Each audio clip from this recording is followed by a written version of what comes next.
আসসালামু আলাইকুম। লার্নিং ইনসাইটে সকলকে স্বাগতম জানাচ্ছি। তো এইচএসসি পরীক্ষা ২০২১ এর ফিন্যান্স পরীক্ষা অনুষ্ঠিত হয়েছে আজকে। তো এর পূর্বে হচ্ছে আমি ফিন্যান্স পরীক্ষার সাজেশন দিয়েছিলাম এবং তো যারা মডেল টেস্ট এবং হচ্ছে ফিন্যান্সের সাজেশন ফলো করেছেন আশা করি সকলের কোশ্চেন মোটামুটি আল্লাহর রহমতে কমন পড়েছে এবং আপনারা ভালো করেছেন।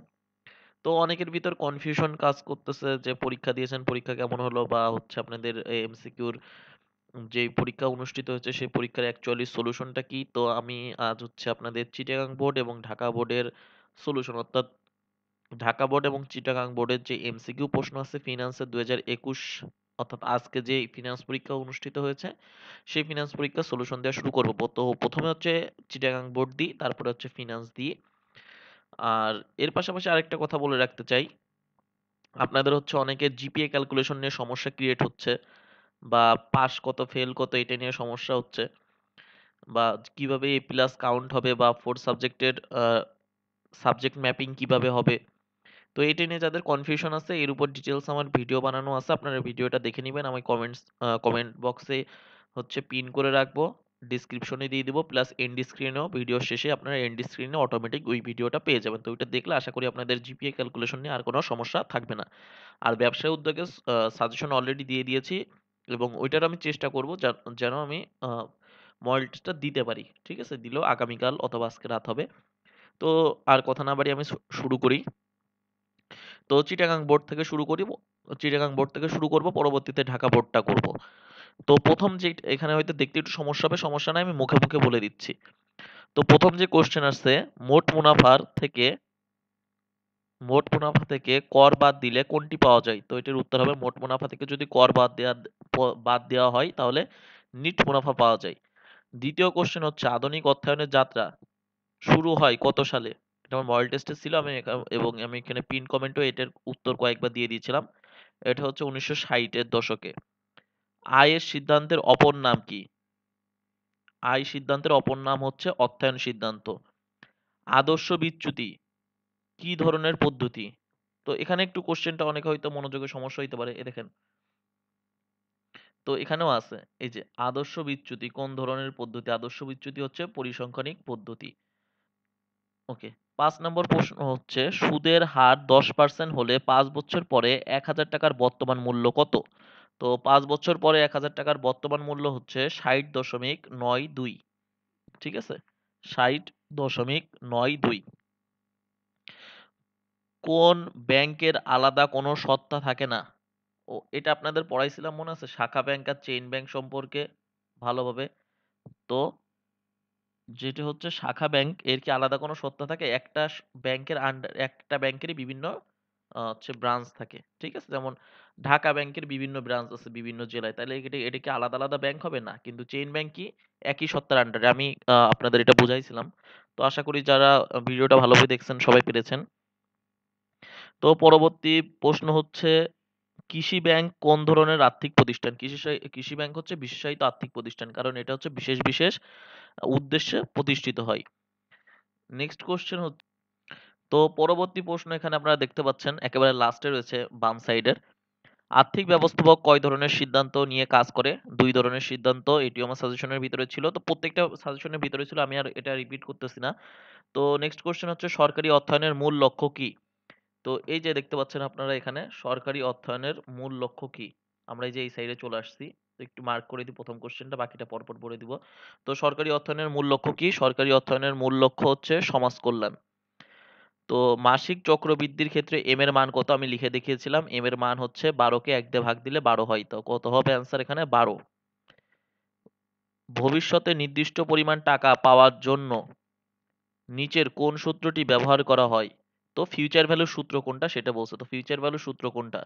ফিউচার ভ্যালুর সূত্র হচ্ছে এফভি সমান সমান পিভি গুণ 1 plus I to the power N. তো পরের প্রশ্ন হচ্ছে প্রকৃত আয় ও প্রত্যাশিত আয় সবসময় সমান হওয়াকে কি বলে? অর্থাৎ এখানে কোনো রিস্ক নেই। যেহেতু রিস্ক নেই এজন্য এটি কি ঝুঁকি মুক্ত। আর যদি প্রত্যাশিত আয় প্রকৃত আয় থেকে প্রত্যাশিত আয় ডিফার হয় এটাই হচ্ছে ঝুঁকি বা অনিশ্চয়তা থেকে সৃষ্টি হয়। ঠিক আছে?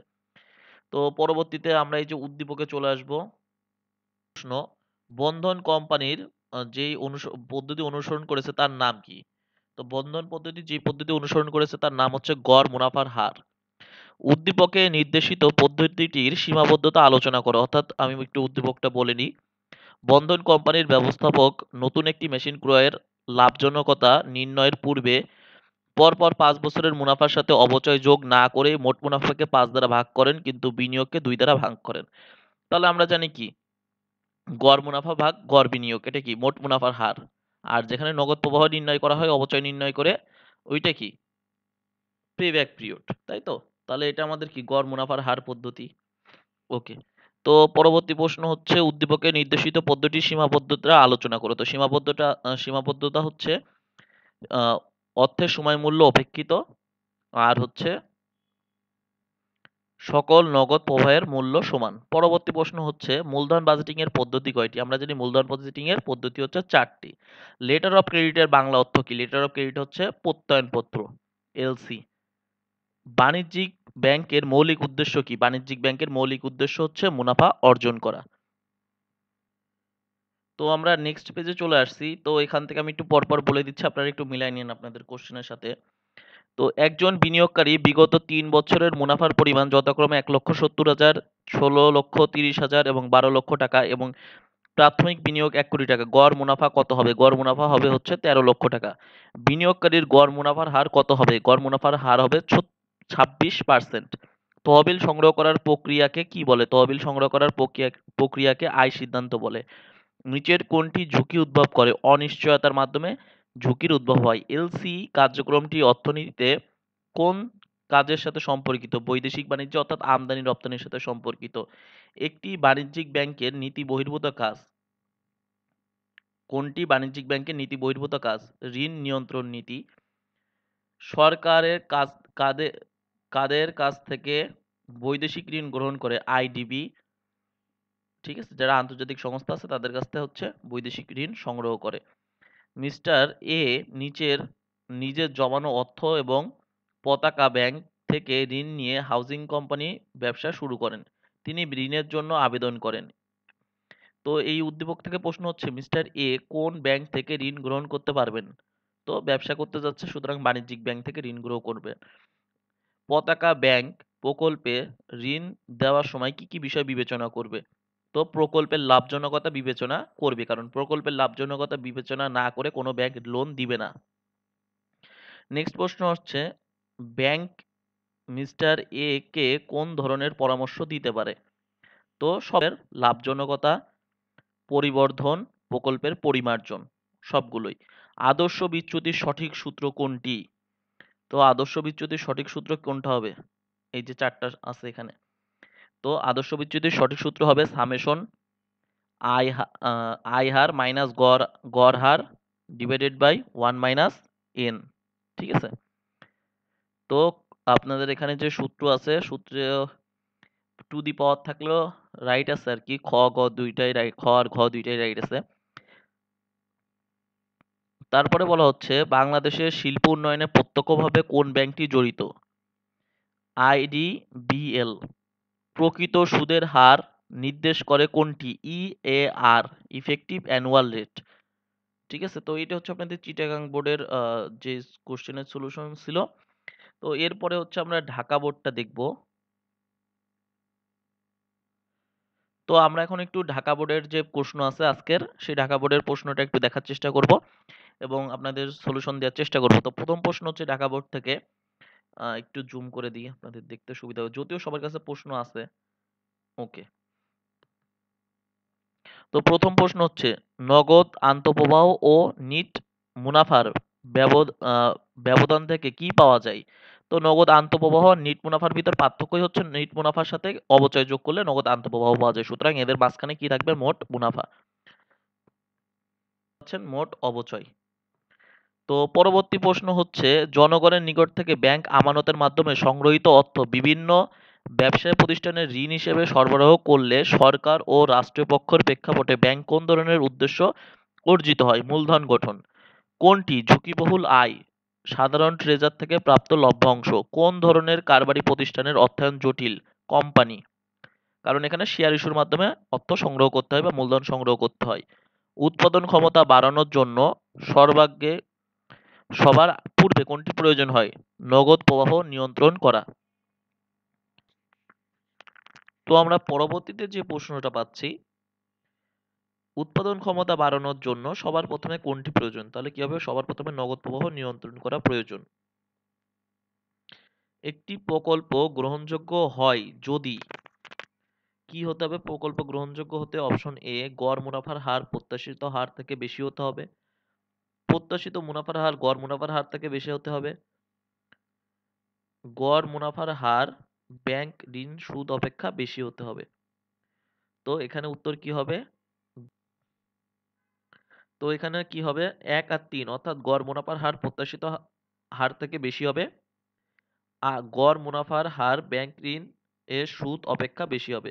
তো পরবর্তী প্রশ্ন হচ্ছে ঢাকা বোর্ডের আমদানি ও রপ্তানিকারকের মধ্যে আর্থিক ও ব্যবসায়িক সম্পর্ক স্থাপনে ভূমিকা রাখে কোনটি? বাণিজ্যিক ব্যাংক। তো পরবর্তীতে আপনারা একটা হচ্ছে যদি আমি একটু মার্ক করে দেখাই দিই, একটা হচ্ছে উদ্দীপক দেখতে পাচ্ছেন। তো উদ্দীপক থেকে প্রশ্ন দেয়া আছে ২ টা। তো আমরা উদ্দীপকটা দেখে নিই কি বলা আছে। জনাব সামি ৩ বছর ধরে ২ লক্ষ টাকা পাওয়ার আশায় কিছু টাকা ব্যাংকে জমা রাখেন। ব্যাংকে মুনাফার হার ১০%। তার এক আত্মীয় প্রস্তাব দিল ওই টাকা ব্যাংকে জমা রাখলে ৮ বছর পর দ্বিগুণ টাকা ফেরত পাবেন। তাহলে জনাব সামি ব্যাংকে কত টাকা জমা রাখেন? ঠিক আছে? তাহলে ৩ বছর পর ২,০০০ টাকা ২ লক্ষ টাকা পাওয়ার আশায়। তাহলে ফিউচার ভ্যালু দেয়া রয়েছে। তাহলে আপনার কি প্রেজেন্ট ভ্যালু করে ব্যাকে আসতে হবে। ঠিক আছে? তাহলে প্রেজেন্ট ভ্যালুর সূত্র এখানে এপ্লাই করতে হবে। তো উত্তর হবে কি ১,৫০,২৬৩ টাকা। উদ্দীপক অনুযায়ী জনাব সামির সুযোগ ব্যয় ১০% হচ্ছে সুযোগ ব্যয় 10% এবং হচ্ছে ১ আর ৩ অর্থাৎ জনাব সামির বিনিয়োগের সিদ্ধান্তটি সঠিক এবং সুযোগ ব্যয় হচ্ছে 10%। সান কোম্পানি বিগত ৬ বছর আয় ও ঝুঁকি গণনা করে দেখা গেল ব্যবধানের বর্গের যোগফল হচ্ছে ৪০০। অর্থাৎ আমরা পরবর্তী যেই উদ্দীপক দেয়া আছে উদ্দীপকটি দেখছি। তো বলা হচ্ছে সান কোম্পানির বিগত ৬ বছরের আয় ও ঝুঁকি গণনা করে দেখা গেল ব্যবধানের বর্গের যোগফল হচ্ছে ৪০০ টাকা। সান কোম্পানির ব্যবধানের বর্গের গড় কত টাকা? ঠিক আছে? তো বর্গের যোগফল দিয়ে কি করতে হবে? আমরা যদি জাস্ট রুট করে দিই ৪০০ কে তাহলে আমাদের অ্যান্সার আসবে কত? ৮০। তো পরবর্তী প্রশ্ন হচ্ছে ১১ নাম্বার এবং ১১ নাম্বার প্রশ্নে বলা আছে কোম্পানি সংগঠনের তুলনায় এক মালিকানা ও অংশীদারি কারবার কোন ধরনের ঝুঁকি বেশি থাকে? তো তারল্য ঝুঁকি বেশি থাকে। পাবলিক লিমিটেড কোম্পানির মালিকানায় ব্যাংকের ক্ষেত্রে সর্বনিম্ন পরিচালক কতজন? তো পাবলিক লিমিটেড কোম্পানির ক্ষেত্রে ব্যাংকের ক্ষেত্রে সর্বনিম্ন পরিচালকের সংখ্যা হচ্ছে তো পাবলিক লিমিটেড কোম্পানির মালিকানায় ব্যাংকের ক্ষেত্রে সর্বনিম্ন পরিচালক সংখ্যা কতজন? ৭ জন। কোন ধরনের চক্রবৃদ্ধিতে বিনিয়োগ করলে ভবিষ্যতে মূল্য সর্বাধিক হবে? তো এখানে কি হবে? চক্রবৃদ্ধিতে বিনিয়োগ করলে ভবিষ্যতে মূল্য সর্বাধিক হবে। এটা হবে মাসিক চক্রবৃদ্ধি।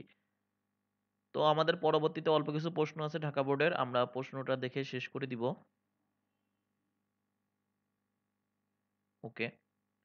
তো প্রশ্ন দেখতে সমস্যা হইলেও প্রবলেম আশা করি হবে না কারণ আমি মুখ দিয়ে বলে দিব। তো প্রথম ১৪ নম্বর প্রশ্ন হচ্ছে এখানে শিমুল এম ব্যাংকের কাছে গিয়ে মায়ের ব্যাংক হিসাবের স্থিতি জানতে চাইলে ব্যাংক কর্তৃপক্ষ অসম্মতি জ্ঞাপন করে। এক্ষেত্রে এম ব্যাংক কোন নীতিটি অনুসরণ করেছে? এক্ষেত্রে হচ্ছে এম ব্যাংক গোপনীয়তার নীতি অনুসরণ করেছে কারণ সে হচ্ছে তার অ্যাকাউন্ট হোল্ডারের তথ্য আইন শৃঙ্খলা বাহিনী অথবা সরকারের বা কোর্টের নির্দেশ ছাড়া বা বাংলাদেশ ব্যাংকের নির্দেশ ছাড়া কারোর কাছে প্রকাশ করে না বা উন্মুক্ত করে না। নোট ও মুদ্রার প্রচলন করে কোন ব্যাংক? কেন্দ্রীয় ব্যাংক। জনাব জনাব নিবিড় প্রাপ্ত ৪৫০০ টাকা একটি ৩ মাস মেয়াদি বিল পূর্ণ হওয়ার পূর্বে আর ব্যাংকের নিকট বাট্টা করেন। বাট্টার হার ৩%। তাহলে আর ব্যাংকের আয়ের পরিমাণ কত? তাহলে আর ব্যাংকের আয়ের পরিমাণ কত? ৪৫ টাকা। ঠিক আছে? ওকে। পরবর্তী প্রশ্ন হচ্ছে জনাব শাহেদ শাল শাপলা ও শিউলি নামক ২ টি প্রকল্পে ৩ বছরের জন্য ১ কোটি টাকা বিনিয়োগ করেন।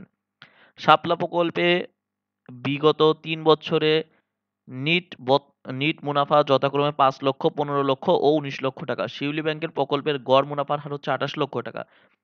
তাহলে শাপলা ব্যাংকের গড় মুনাফা কত? তাহলে শাপলা ব্যাংকের গড় মুনাফা হচ্ছে 13 লক্ষ টাকা। ওকে, পরবর্তী প্রশ্ন হচ্ছে উদ্দীপক অনুযায়ী জনাব শাহেদ শাপলা প্রকল্পের গড় মুনাফার হার 26%, শিউলি প্রকল্পে অধিকতর লাভজনক, শিউলি প্রকল্পে বিনিয়োগ করা সঠিক। তাহলে এখানে উত্তর কি হবে? উত্তর হবে হচ্ছে সি নাম্বার, অর্থাৎ শিউলি প্রকল্পটি অধিকতর লাভজনক এবং শিউলি প্রকল্পের বিনিয়োগ করা সঠিক সিদ্ধান্ত। আসলে কিসের উপর প্রত্যেক বছর সুদ গণনা করা হয়? আমরা জানি সরল সুদের হারের ক্ষেত্রে প্রত্যেক বছর আসলের উপরে আসলের উপর সুদ গণনা করা হয় কোন পদ্ধতিতে? সরল সুদের ক্ষেত্রে আসলের উপর সুদ গণনা করা হয়, আর চক্রবৃদ্ধিতে সুদ আসল উভয়ের উপরে সুদ ধার্য করা হয় বা গণনা করা হয়। ব্যবসায়িক ঝুঁকি এড়ানো যায় স্থায়ী খরচের পরিমাণ বৃদ্ধি করে, ঋণ মূলধনের সুদ নিয়মিত প্রদান করে, আয় স্থিতিশীলতা নিশ্চিত করে। তাহলে এখানে উত্তর হবে কি 2 ও 3, অর্থাৎ কি করতে হবে? এখানে আয়কে স্থিতিশীল করতে হবে এবং ঋণ মূলধনের সুদ নিয়মিত প্রদান করতে হবে। পরবর্তী হচ্ছে কোনটি সরল ও জনপ্রিয় মূলধন বাজেটিং পদ্ধতি? পেব্যাক পিরিয়ড হচ্ছে সরল এবং জনপ্রিয় মূলধন বাজেটিং পদ্ধতি। কি হবে? পেব্যাক পদ্ধতি, ঠিক আছে? ওকে, তো আমরা 22 নম্বর প্রশ্নে চলে আসবো। 22 নম্বর প্রশ্নে বলা হচ্ছে বাণিজ্যিক ব্যাংকের ব্যয়ের খাত কোনটি? নিরীক্ষকের বিল, অর্থাৎ এটা হচ্ছে বাণিজ্যিক ব্যাংকের খরচ, নিরীক্ষকের বিল, ঠিক আছে? ওকে, তো পরবর্তী কোশ্চেন হচ্ছে শাখা ব্যাংক খোলার মাধ্যমে বাণিজ্যিক ব্যাংক কর্মসংস্থানের সুযোগ সৃষ্টি করে, নোট ও মুদ্রার প্রচলন করে, মানুষের জীবনমান উন্নয়ন করে। তো শাখা খোলার মাধ্যমে তো বাণিজ্যিক ব্যাংক আসলে নোট মুদ্রার প্রচলন করে না, বা এটা বাণিজ্যিক ব্যাংকের কাজও না। তাহলে কি হবে? কর্মসংস্থানের সুযোগ সৃষ্টি হয় এবং মানুষের জীবনমান উন্নয়ন হয়। বাণিজ্যিক ব্যাংকের মৌলিক উদ্দেশ্য কোনটি? বাণিজ্যিক ব্যাংকের মৌলিক উদ্দেশ্য হচ্ছে মুনাফা অর্জন করা। ওকে, পরবর্তী প্রশ্ন হচ্ছে অর্থের সময় মূল্য নির্ধারণের মূল কারণ কি? মূল কারণ হচ্ছে সুদের হার, ঠিক আছে? সুদের কারণে, হারের কারণে অ্যাকচুয়ালি হচ্ছে অর্থের সময়ের যে মূল্যটা আছে এটা পরিবর্তন হয়। ব্যবসা প্রতিষ্ঠানের অবকাঠামো উন্নয়নের জন্য কোন নীতি অনুসরণ করা হয়? কারবারের বৈচিত্র্যায়ন ও ঝুঁকি বন্টন নীতি। কারবারের বৈচিত্র্যায়ন ও ঝুঁকি বন্টন নীতি।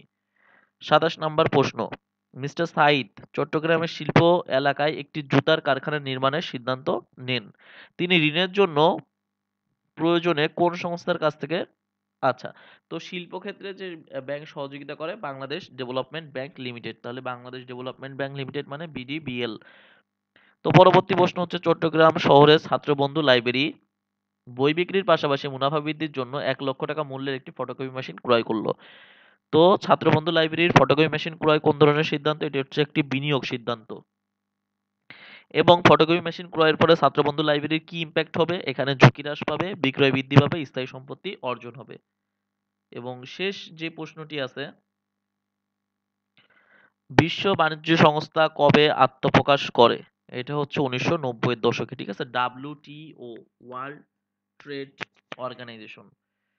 তো আশা করি আপনারা আপনাদের কোশ্চেন গুলো মিলাইতে পারছেন। তো লাস্ট 2টা পেজ যেটা আছে এটা ঢাকা বোর্ডের কোশ্চেন এবং তার পূর্বে চট্টগ্রাম বোর্ডের কোশ্চেন অ্যানালাইসিস করেছি, এবং আপনাদের ব্যবসায় উদ্যোগ অর্থাৎ বিজনেস এন্টারপ্রেনারশিপের হচ্ছে সাজেশন ভিডিও আপলোড করা আছে, এটাও এন্ড স্ক্রিনে পেয়ে যাবেন। প্লাস আপনাদের পাস মার্ক কতই আলাদা আলাদা কত নাম্বারে পাস করতে হবে, প্লাস জিপিএ কিভাবে ক্যালকুলেশন করব, প্লাস 4 সাবজেক্টের মার্ক জিএসসির নাম্বার থেকে কতটুকু আসবে, এই সম্পর্কিত ডিটেলস ভিডিও দেওয়া আছে। তো এটি একটু দেখে নিলে আপনাদের পাস মার্ক সম্পর্কে ডিটেলস ধারণা পেয়ে যাবেন এবং আশা করি আপনারা নিশ্চিন্তে থাকতে পারবেন। তো সকলে ভালো ও সুস্থ থাকবেন। আল্লাহ হাফেজ।